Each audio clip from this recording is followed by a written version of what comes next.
Remind people on Zoom meeting that the meeting is being recorded and broadcast on the city's YouTube channel and cable channel 25. Please remember to mute yourself during the meeting when you are not speaking.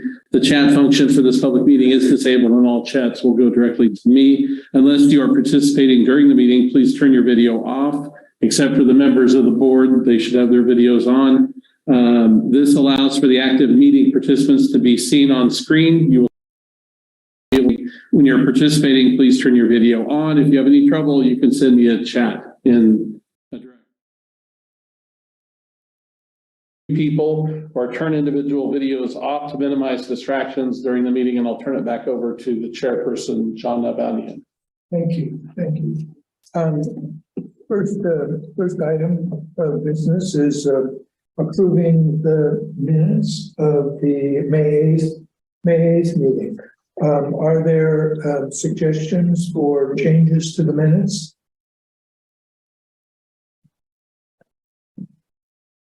Seeing none, is there a motion to approve the minutes? I will make a motion to approve last month's minutes. Amber is moved to approve the minutes of May 8th. Is there a second? Second, Sam Thomas, board member. It's been moved and seconded. All in favor, say aye. Aye. Any opposed? Okay, let's move on to public comment. So the public comment here is on any any issues that are not on the formal agenda itself. If there are comments on items on the agenda, they will come as we are working on the agenda item. Do we have any? Jeff, did you have any public comment? No. Okay, he was just okay. Steve, did you have any public comment this evening? Yes, just briefly. Just wanted to mention thank you to Parks and Rec for the 4 outdoor pickleball court nets at SPL. I know that they're getting a lot of use. And then also, I spoke last meeting about rental policies, and I also appreciate the update to the rental policy for Lyons Park, the pickleball courts there, and also the ability to rent the courts at SPL. There's many players that are already taking advantage of booking reservations for those. And also the the whole park renting out all 8 courts through special permit.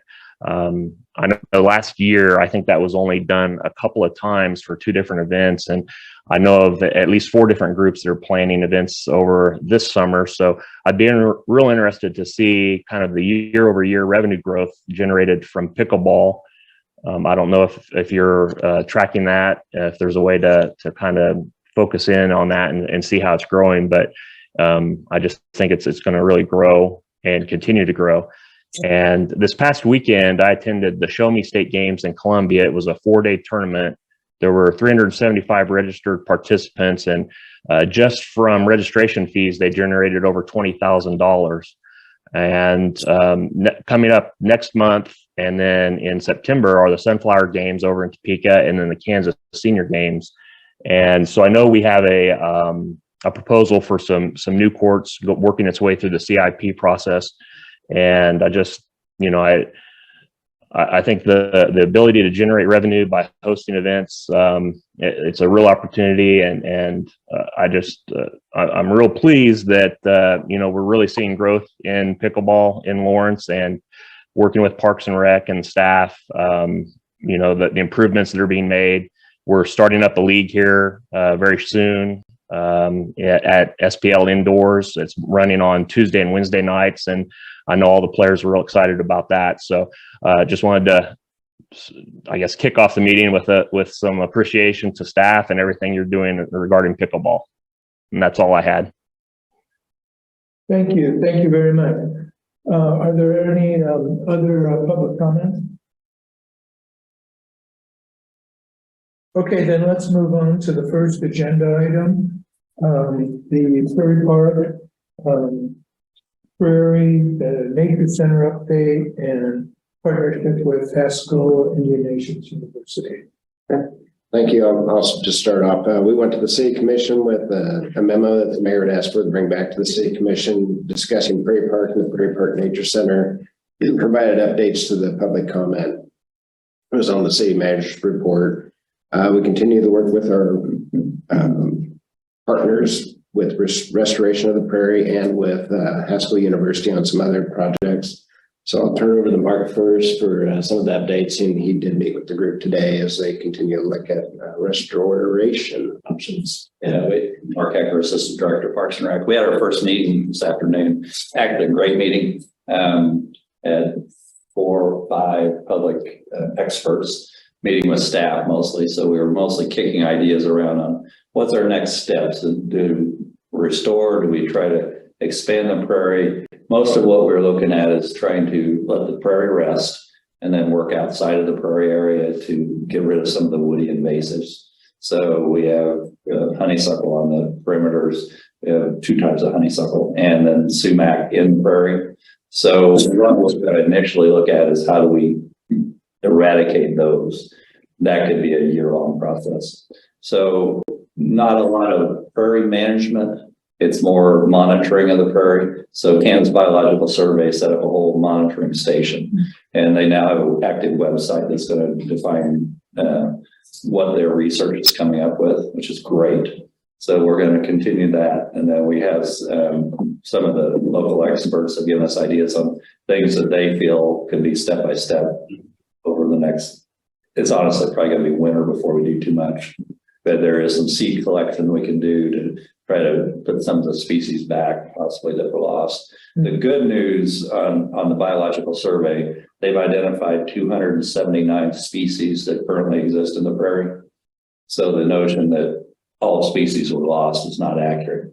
So there was some that obviously were impacted, but there is still a very, very high, wide range of species that exist in the prairie.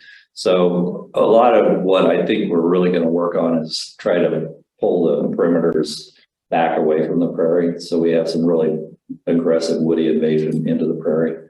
So that's our main gist right now. Identifying funding to accomplish these tasks. So obviously it's going to take labor, and how do we do it? Who's going to do it? What's the funding source for it? It's probably our next steps. But it was a great meeting. It was kind of fun to have them out there, and we can say, okay, here's what we would do. Do you agree or disagree? Most times it was thumbs up. Sometimes like, have you thought about this? It's like, sure. But once they've identified what problems we're facing, they can go back and research and give us some other ideas too.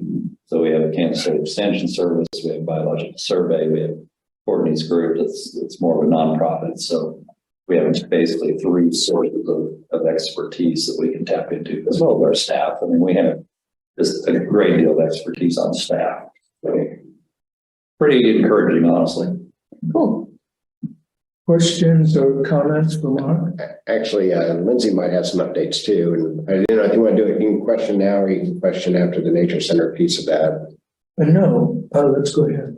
No. Okay, sure. Lindsay Hart, Assistant Director. As far as all things Nature Center, it's going great out there. We just started summer camp, which is really exciting for staff. We have a really, really great camp out there.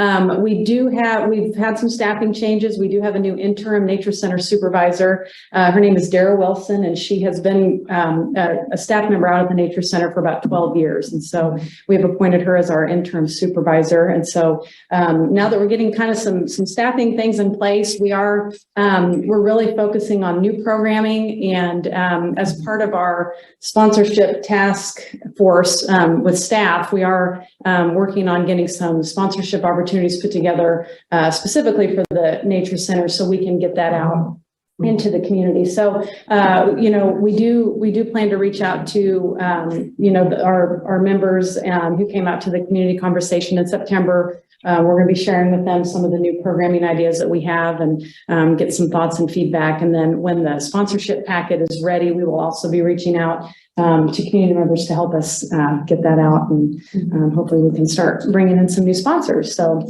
if you haven't been out there, it looks really good. The staff is just doing a great job, and really happy about what's going on out there right now.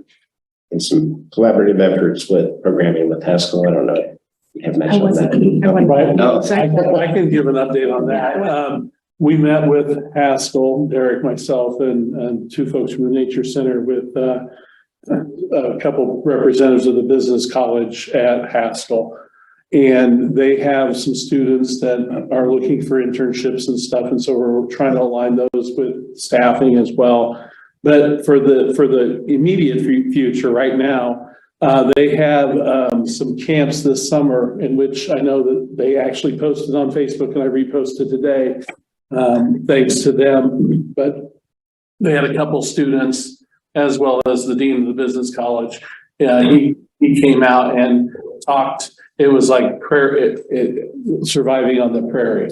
And so the kids got, the experience from people of indigenous culture to kind of understand how they live off the land as well as part of the program. So to me, it's going to be just growing that whole program even so much more in the future. And they're looking at developing other programs with Haskell students to help in facilitating them to the public. Right. Questions, comments? Yeah. Val Renault, board member, you were talking about some meetings with neighbors and stuff. They were talking about having like a friends group, Friends of Prairie Park. Is that coming to fruition, or is that part of this? At this point, it's in the future, but again, since we've had staffing changes, we're kind of waiting to we have an interim supervisor. Once we get I think a permanent full-time supervisor in place, that's something we'll look at later this year. Okay. So right now there's no plans. We're kind of just taking things small steps at a time, just getting our staffing in order. Sam Thomas, board member. I think last month someone was like concerned about the animal care at the Nature Center. Is there an update on that about like what's happening with that? Yeah, Lindsay Hart, assistant director. That was part of the memo that we answered as well. So I just kind of a quick recap.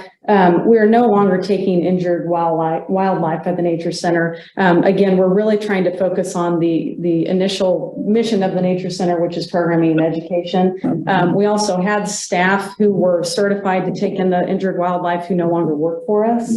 And so it's not something that we're set up to do right now. So we don't have staff who are certified to do that. So again, it's a process that we chose not to continue.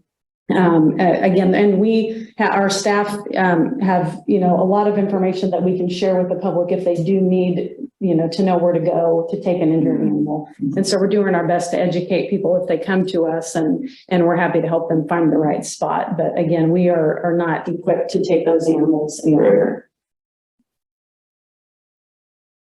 Other thought or question?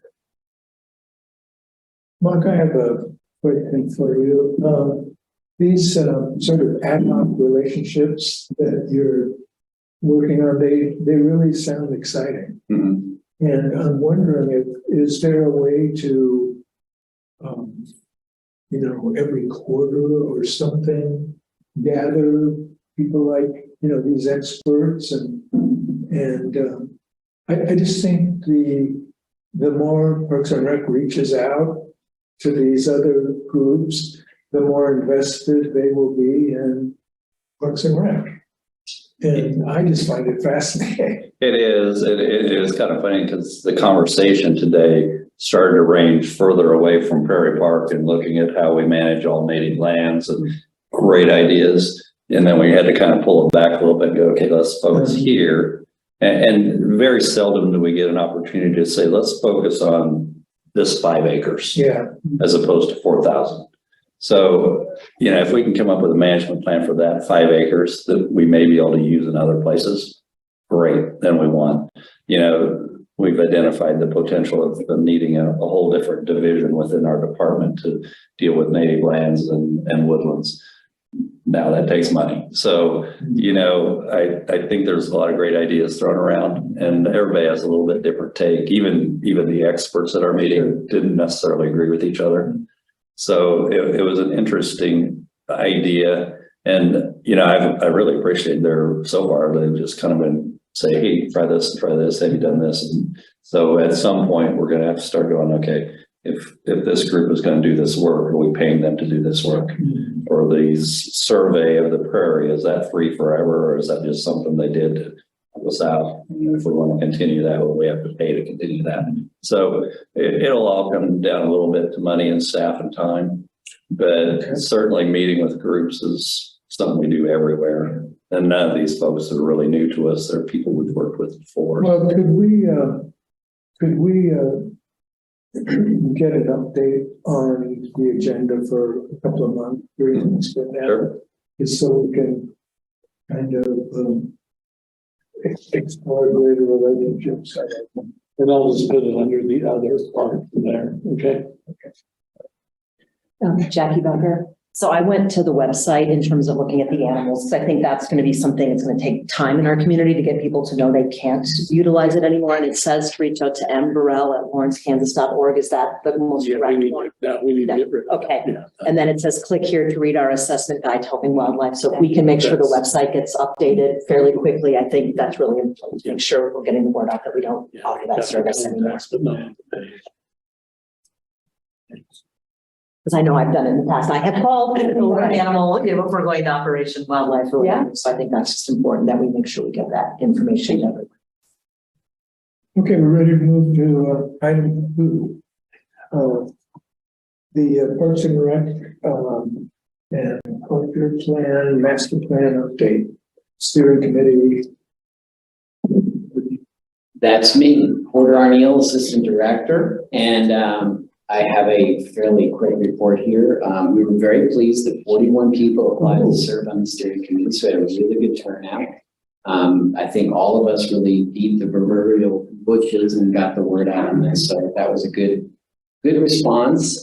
Staff reviewed the applications carefully, and we worked to create a well-balanced 13-member steering committee that represents broad community diversity and includes appropriate stakeholders, including the current chair of the Parks and Recreation Board.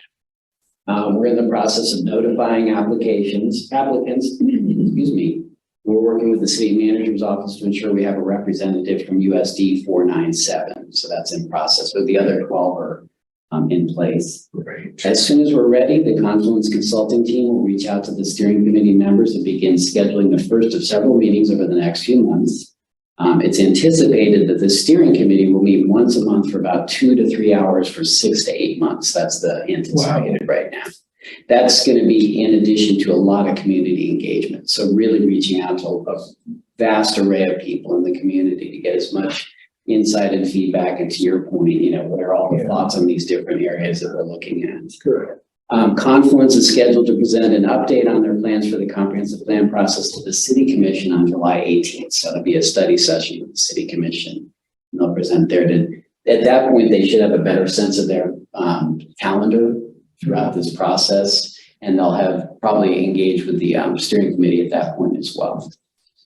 And just quick reminders, anyone interested in participating in any of the future community engagement events can sign up for email notifications by going to the city subscription page. So the subscription page there, and listed under that is under city projects is the Parks, Recreation, Arts and Culture Comprehensive Plan. So we'll have a notification that goes out on that for this purpose. We also have a web page dedicated to this effort under the community engagement part. So if you go to our city webpage and community engagement, you can find this as a community engagement project, which right now has the background information of everything that we've done, and we'll have future information as we add to that going forward.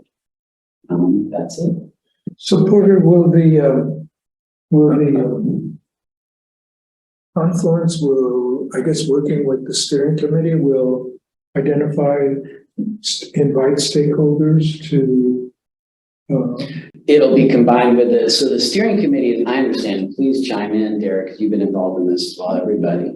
But basically the steering committee is sort of the eyes and ears for the city as Confluence works through and builds this plan, if that makes sense. So certainly feedback will direct Confluence as to what sort of community engagement is needed. From that perspective. Keep in mind too, we have an arts and culture member on the Confluence team. So a lot of this will be the arts and culture piece. I've been working with the Cultural Arts Commission and talking about what does that look like? What is it that we're trying to ascertain basically for this, for this purpose. So a lot of it is kind of coming from the ethers and bringing it back in. So the steering committee will be part of that, but it's also going to be community members who are going to be really feeding us information and helping to guide this process. And then we want to reassure the Parks and Rec Advisory Board that we're going to be Absolutely. deeply involved in that. As will the Cultural Arts Commission, because they're certainly part of this too, as will other boards and commissions who might be interested for any reason. Other comments, questions?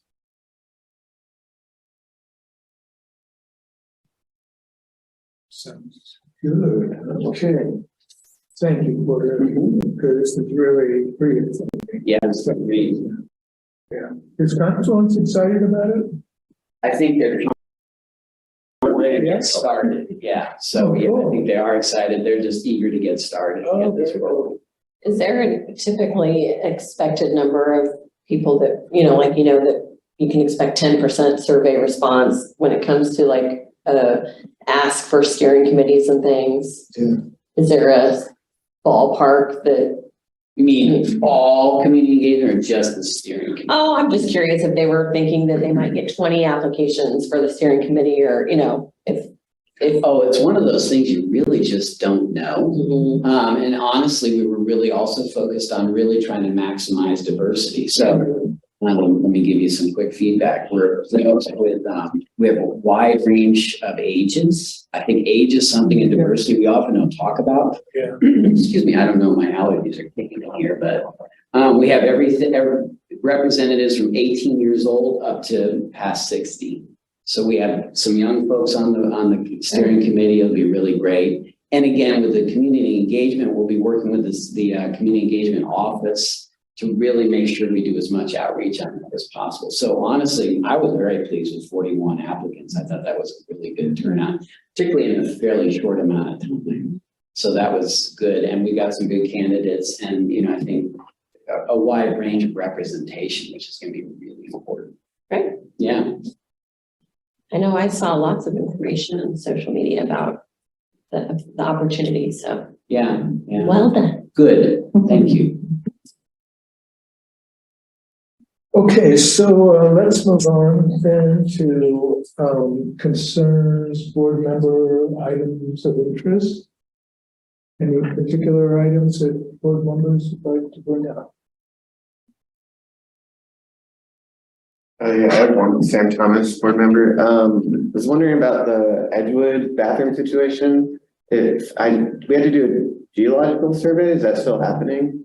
Do you know about that? Yeah, Mark Egger, Assistant Director. Honestly, we haven't made any progress on that project at all. We need to work with staff and folks we need to do to get the surveys put together. So it hasn't moved since last meeting.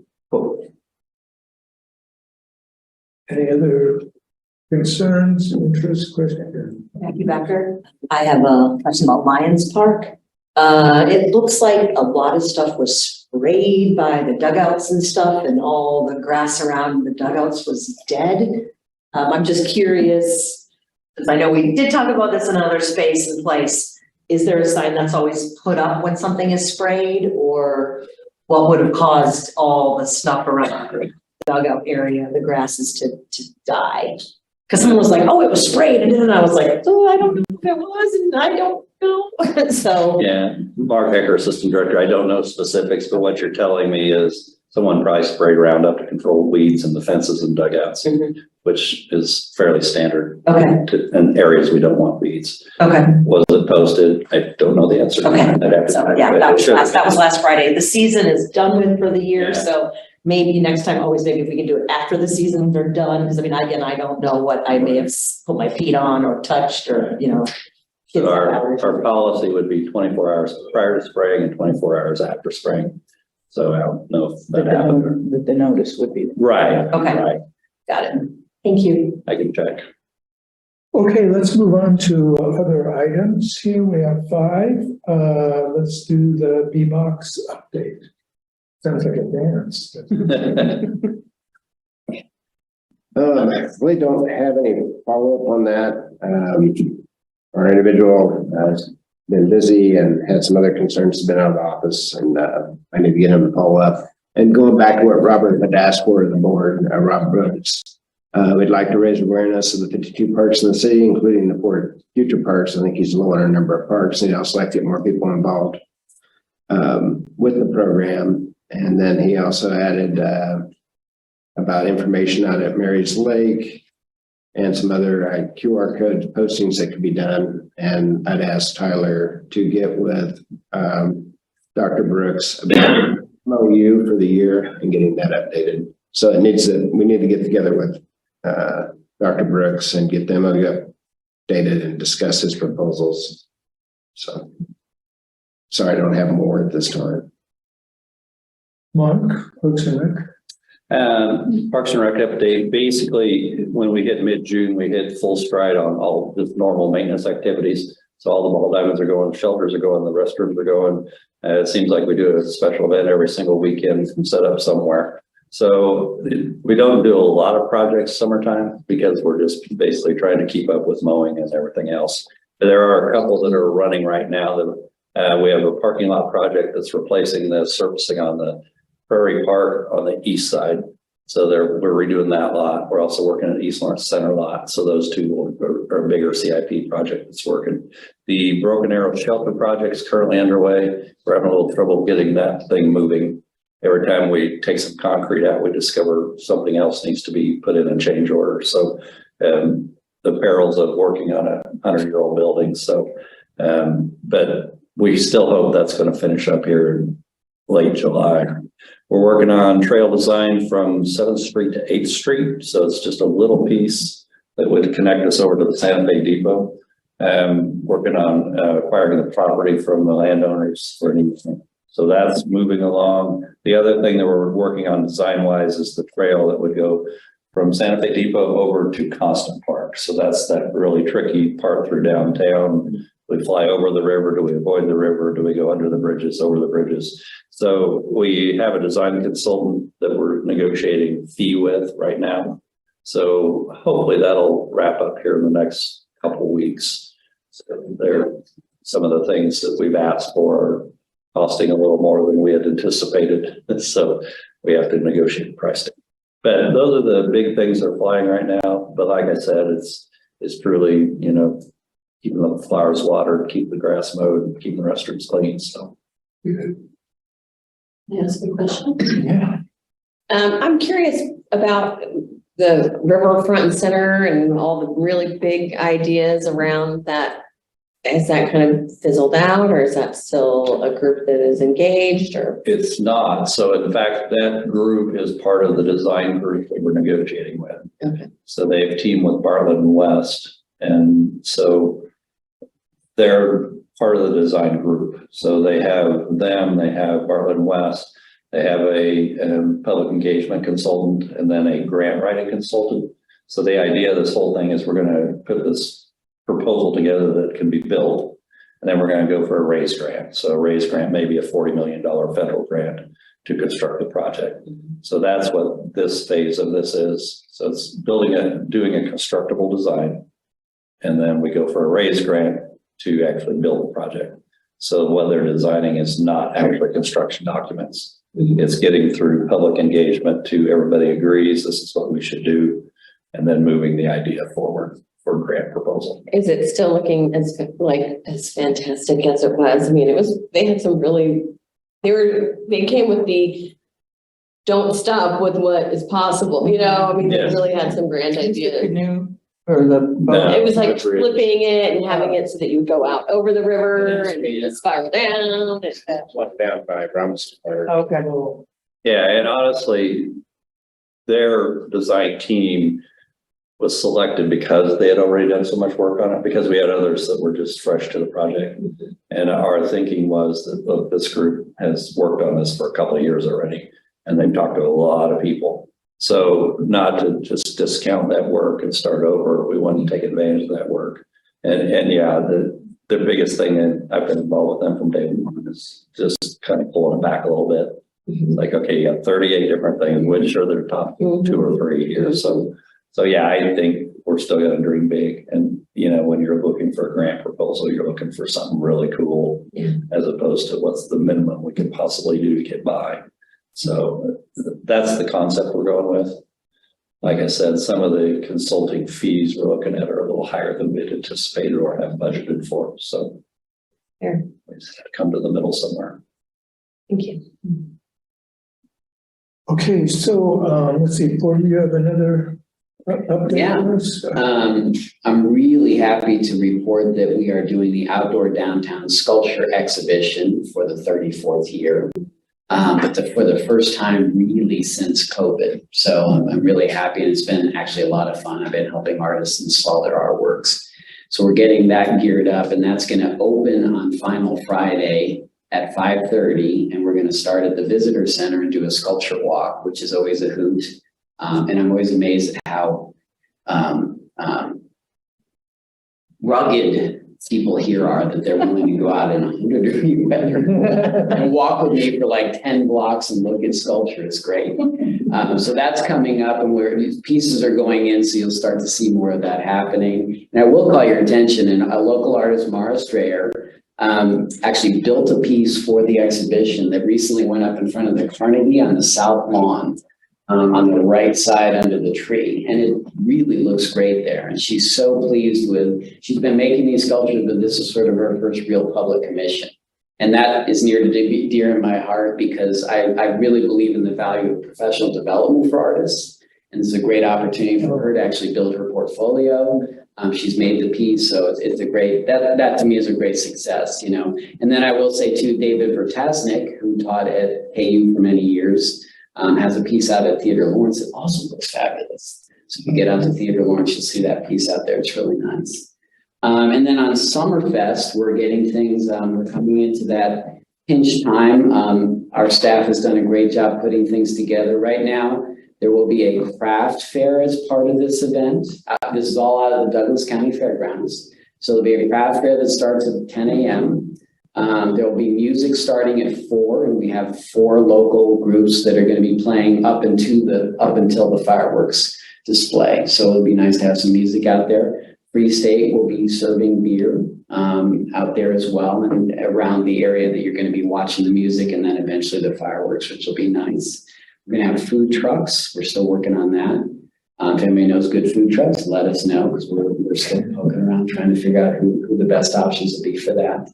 And then the fireworks will begin at 9:30, 9:45-ish when it gets dark. So all that is coming together nicely. Our partners at the county have been great, helping us coordinate all this. And we actually just reviewed things today and kind of got everybody up to speed on where we are and how we're going to navigate all these things and get maps together and that stuff. So I think it's a great start to something that will probably be a growing event over the years. Good. Porter, I have a question for you.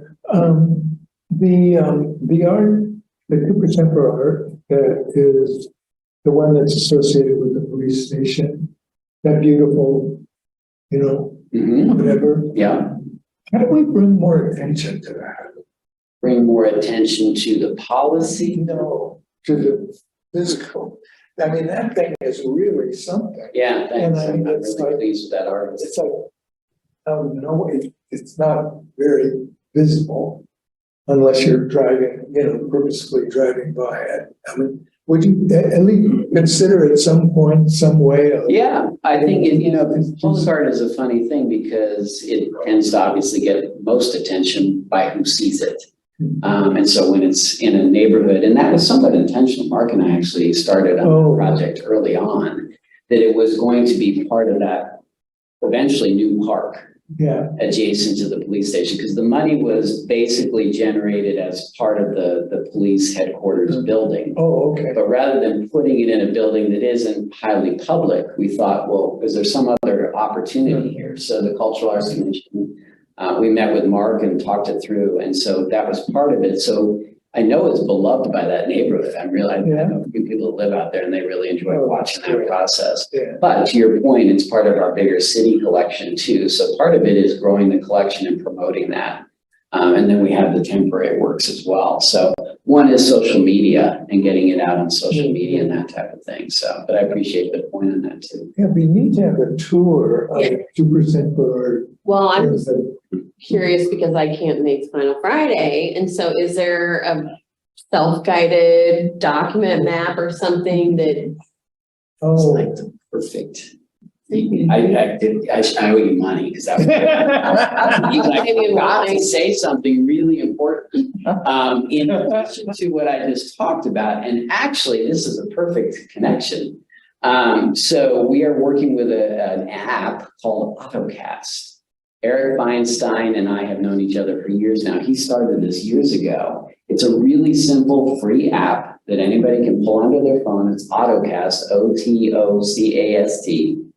And we've actually been in it before. So if you go in there now, you'll actually see some older projects that we need to get out, frankly.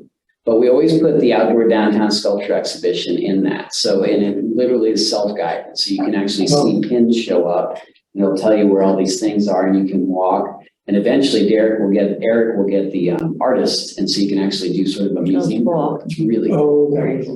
And the Art Commission is talking about possibly doing another event later in the season. So we could have another opportunity for folks to get out and actually walk some of these things. And that's a good point. We could probably I haven't asked him about that. I need to get a price from him, but we could add our bigger permanent public art pieces to that as well. you know, what else you might think about is if we do get a tour, electronic tour, contacting the visitor center at KU and seeing whether or not they would make that accessible to visitors. Oh, okay. That would be neat. When you say visitor center, is that the same as the alumni? What used to be the alumni center, yeah. Okay, so now it's the visitor If you haven't been there, go. I've Called seen the pictures of the Jayhawk thing. Welcome Center. Okay, I know where it is, yeah. And I've seen the wall, it's amazing. Oh, that's awesome. Yeah, Yeah, so maybe. connections there, that's a great idea, thanks. Well, and they've got all those digital experiences that you can, Yeah, so it could almost become a oh. digital experience that somebody got to have. Yeah, and I will say too, our friends at Explore Lawrence have been putting together information on their website and just gathering part of the challenge is we have an array of public art, not all tied just to the city's program. So you have obviously lots of local murals and that kind of thing. So part of it is who's responsible for what. And I appreciate they've actually picked up that baton and started putting it on their webpage. So yeah, that's a good idea, all that together. Okay, Lindsay. Okay, well, hopefully you had a chance to read the recreation report. There was a lot in it. You can't tell we have a lot going on right now. So it's really fun. So that's covering most of what I want to share. But again, it's officially the summer season for us. So most everything kicked off last week, June 5th, opened the outdoor pool, the South Park wading pool, summer camp started. All of our summer programs, lots going on. So really fun time for us, very busy.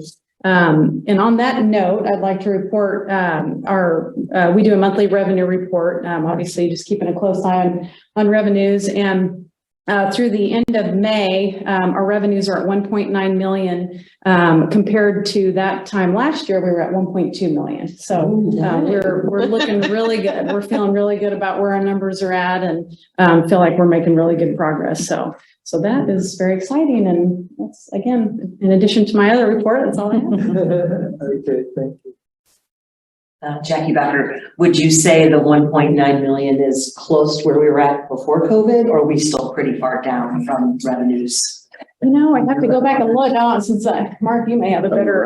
Actually, probably have that. I could probably find it, but I think we are, we're definitely trending closer to, I think, before COVID, I think 2019 was one of our best years with revenue. And so without looking at like the month to month, off the top of my head, I don't know, but I know that's definitely getting us back to where we were pre-COVID. No, that's an incredible increase and whatnot. We are really getting that close to pre-COVID. Getting better. Even better work, Yeah. Other questions for Lindsay? I have one, just real quick. feeling good about lifeguard numbers, or is it still just a hard struggle? Yeah, actually, I think they're doing pretty good. The main thing is just getting them out of school and having time to get everybody trained and all that. So that's, I think, always gonna be a little bit of a struggle, but we're actually looking good. And they've added outdoor swim lessons, for the summer, which we weren't able to offer last year. So that's, something we're excited about. They've also started offering additional lap swimming times. So they're, starting next week. They're gonna have some morning swim times at the outdoor pool and some later times in the evening at the indoor pool. And then the leisure pool, it will be opening next week, Monday through Thursday afternoons from 1 to 4. So that will be the leisure pool. So families can go and have some indoor time as well. So these are all additions to what we were able to do last year. So we're definitely seeing some improvements. Yeah, right. Good. What a positive meeting we're having.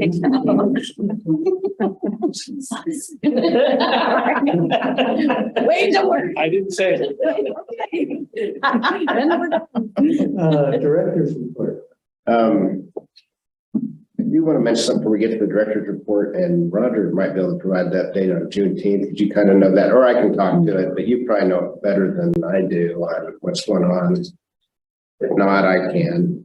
Okay, if you want it. The city co-sponsored again with the Juneteenth group. They're doing their parade on the 17th. They have Macy Gray is their main performer from the 80s, 90s. I'll have to get on YouTube to listen to some of her songs.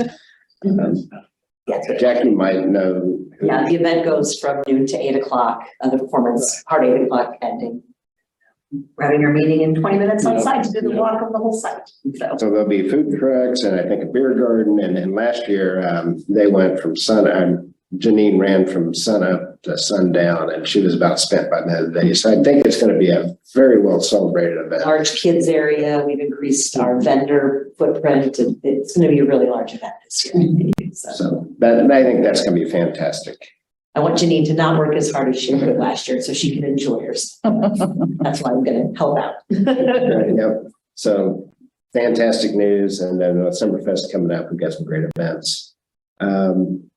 I think staff did a great job of providing updates. The only thing that I'm going to provide is my retirement.